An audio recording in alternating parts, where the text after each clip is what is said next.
Good afternoon, ladies and gentlemen. This is Lounging with Lisa, the video series that has me lounging while smoking and coming at you with thoughts of the day. Excuse my hair. I just thought I'd let some people know that my son is evacuating Key Largo. Sailing away to Key Largo. I believe he's coming right here because they think that resort might be leveled or something. I don't even know if the hurricane's going to hit there, but it looks like, Key Largo, it looks like a strong possibility. So he's been calling me, and then he got with me privately and said, I'm heading home to, in a little bit here. So, not sure what exactly he was going to go up to his father's in Orlando. But the models I'm seeing have it turning right and going clear up. Sorry for smoking. I'm not doing well today.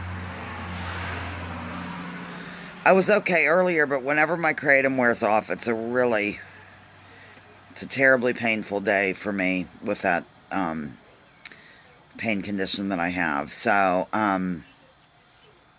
yeah, so I'm having, it's just, some days the kratom does not work at all. And of course, God forbid, could I be prescribed any actual opiates, just a handful even in case of severe emergency. It's like jumping through hoops and ridiculous. I don't even know how there is an opiate crisis.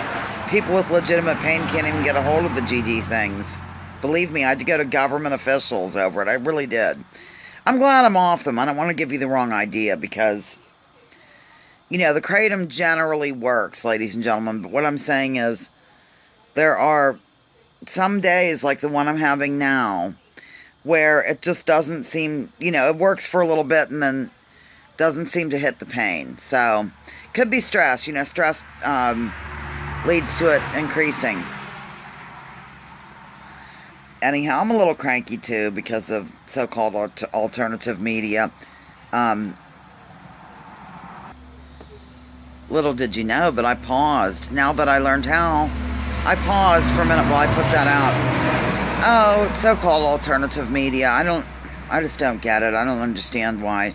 This is one thing I like about Mike Rivero, and even if you consider him to be some right-winger or whatever the case may be, he certainly isn't a neocon, and he certainly doesn't spend every minute just hating Donald Trump blindly, openly, whatever. And, he criticizes Donald Trump, and rightly so, for, keeping the wars going and stuff like that, not just for being a brash, how can I put this, a brash speaker. Donald Trump is not refined, I guess you'd say. He's doesn't come across as a gentleman, so to speak. And, oh well, whoop-de-doo. Are we going to dwell on this for the next 3 years or however long it's going to be? Probably 8. I hate to break it to you, ladies and gentlemen. But since nothing has been done about the voter suppression, cross-check to my knowledge, could very well be stuck with this for 8 years.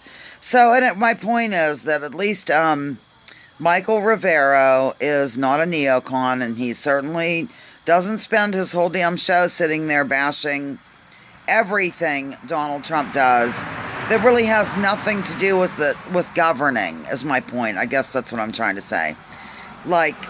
The fact that Donald Trump isn't very well polished, he appears to be not very classy, it doesn't, like I said, whoop-de-doo, whoop-de-ding. It doesn't really have anything to do with the way he governs. Criticize how he governs is what I'm saying, ladies and gentlemen.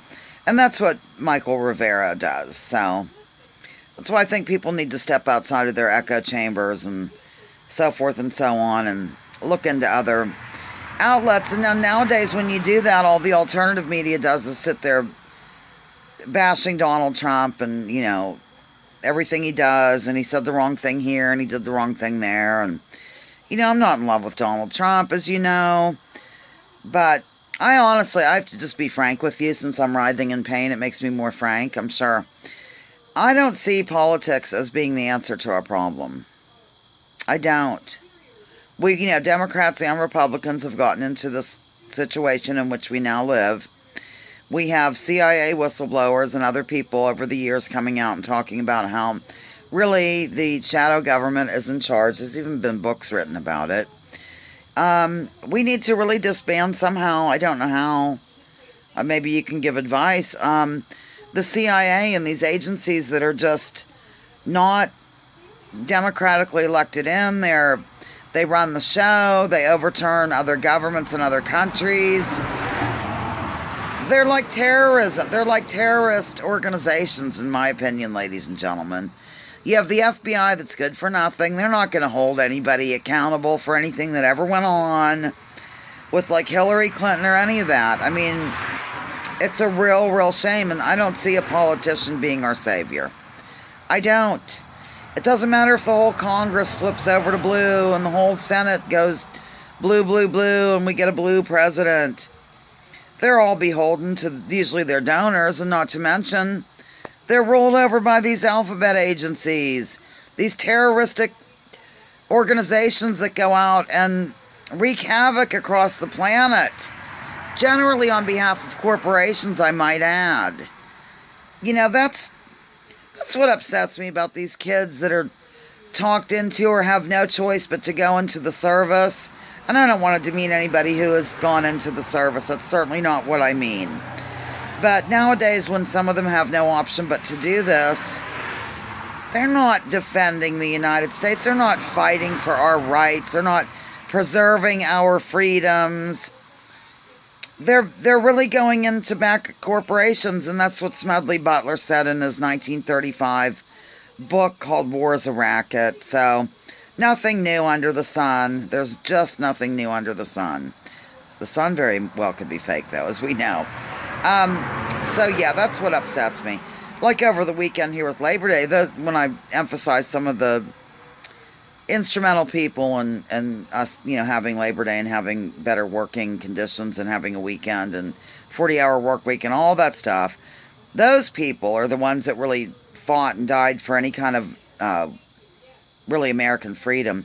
I don't want to sound awful about the troops, and I please don't take it that way, and don't manufacture any kind of outrage against me, because I'm just pointing out what evidently has been known since the 1930s, since forever, about how the troops often don't know, and they get in there and here they're just defending some stupid corporation's right to run over indigenous people and drill for oil or something. It's crazy. Like I said, don't take my word for it. Don't take the word for a cranky woman on her porch with a burning crotch due to a freaking nerve condition.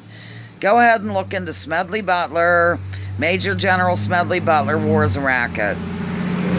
Wow, I am on a rib. I'm mad. I don't know. I'm sick of everything. Okay, well, here comes Louise. She just walked out the door on her own. She can open the front door on her own, ladies and gentlemen. She's huge, she's big, she's giant, she's Louise. Lounging with Lisa, the video series that has me lounging while coming at you with thoughts of the day. Please join me, join others, drop your political identities. Let's focus on issues. Let's leave our labels at the door.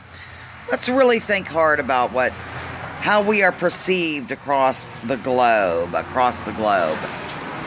And it is a globe, ladies and gentlemen. I'm just going to tell you, the earth is not flat. Get over it. Love you.